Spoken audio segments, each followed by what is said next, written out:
ಎಲ್ಲಿಗೆ ಹೋಗ್ತಿದ್ಯಾ? ನಂಗೆ ಗೊತ್ತಿಲ್ಲ, ಆದ್ರೆ ಇಲ್ಲೇ ಇದ್ರೆ ನಾನು ಉಸಿರುಗೊತ್ತು ಸತ್ತೋಗ್ತೀನಿ ಅಷ್ಟೇ. ಇಲ್ಲಿಗೂ ಹೋಗಾಗಿಲ್ಲ, ಎಲ್ಲೇ ಇರಬೇಕು. ನೀನ್ ನನ್ನ ಕಂಟ್ರೋಲ್ ಮಾಡಕ್ ಬರ್ಬೇಡ. ಕಂಟ್ರೋಲ್ ಅಲ್ಲ, ರಿಕ್ವೆಸ್ಟ್ ಮಾಡ್ತಿರೋದು. ಮನಸ್ಸು ತುಂಬ ನೋವು ಇಟ್ಕೊಂಡು ಈ ಮನೆ ಮಗಳು ಆಚೆ ಹೋಗೋದು ನನಗೆ ಇಷ್ಟ ಇಲ್ಲ. ನನ್ನ ತಂಗಿ ಮನೆಯಿಂದ ಆಚೆ ಹೋಗೋದಾದ್ರೆ ಮದುವೆ ಆಗಿ ನಗ್ನಗ್ತಾ ಅವಳು ಗಂಡನ ಮನೆಗೆ ಹೋಗ್ಬೇಕು. ಮೊನ್ನೆವರೆಗೂ ನಾನು ಯಾರು ಅಂತಾನೆ ಗೊತ್ತಿರ್ಲಿಲ್ಲ, ಇದ್ದಕ್ಕಿದ್ದಂಗೆ ಈ ಮನೆ ಮಗಳಾಗ್ಬಿಟ್ನಾ?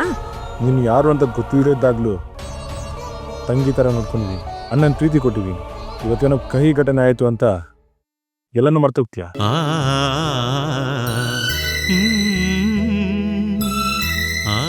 ಎಂತ ಗಾಡಿ ಹಾಳಾಗಿದೆಯಾ? ಬೇಡ ಬೇಡ,